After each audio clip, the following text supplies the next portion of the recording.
So this, as Tyler put it, is a difficult needle to thread as well, because, long term, you're going to say that the war in Iran puts a spotlight on American energy security. But you also have a firm grasp of the data, right? So tell us what you on your desk are seeing right now in terms of oil disruption and oil supply, and then we'll get to the nuclear part. Good morning, and happy to see you guys this morning from our nation's capital. Yes, we are watching the oil prices continue to escalate. Our hope is that this will have only an indirect effect for a short period of time, and that we will start to see resolution in Iran soon.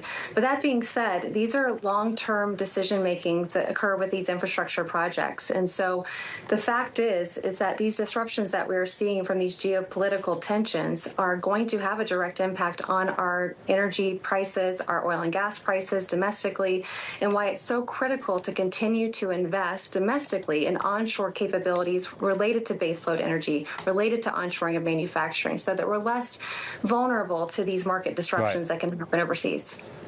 There's a note out there this morning from Jefferies saying that despite the sort of volatility and uncertainty, clients should be encouraged to continue to stick with clean tech, renewable tech stocks in that instance. Do you take a sort of reputational hit in an environment like this for your industry when there is such a micro focus on oil? I'm seeing a pivot towards understanding the importance of reliability and dependability. Nuclear energy has long been a backbone of our electricity system and producing electrons for 90 to 95% of the time, so almost 24/7 power. And I'm seeing that there's more of an understanding and an informative set of policymaking and tied to that versus its clean air attributes. But it is no secret that nuclear energy is a zero carbon source of electrons, but it is a baseload source that is dependable for 60, 80 years.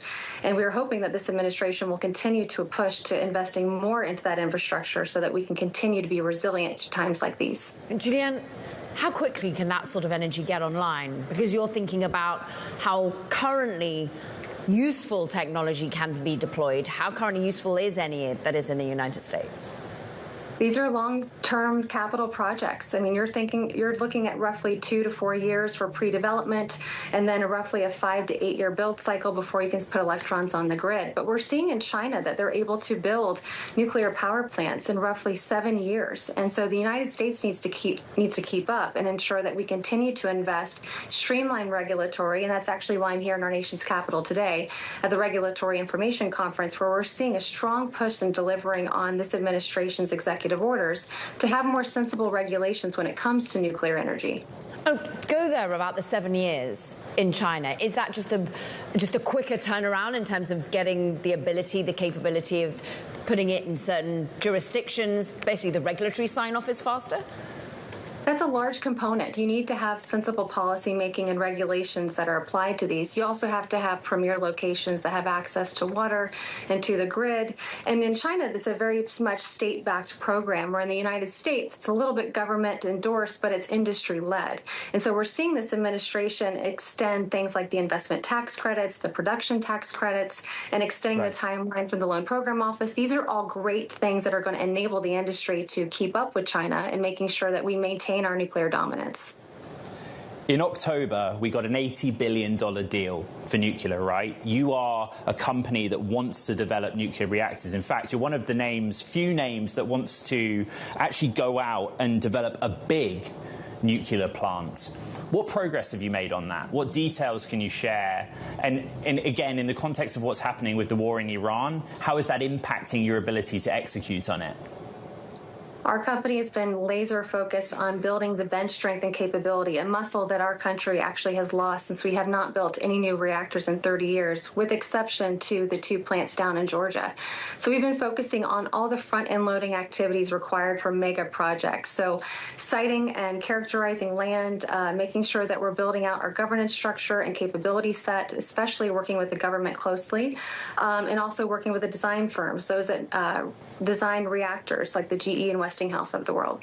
You've talked about U.S. energy security. You've talked about how we're seeing China evolve. Talked about Europe for a minute here, because it's interesting on this day they're pitching an infrastructure fund at the moment, and billions in terms of almost $803 billion equivalent to try and speed up their own infrastructure, make it cleaner, make it more effective. But how much are we seeing Europe ever thinking more about nuclear?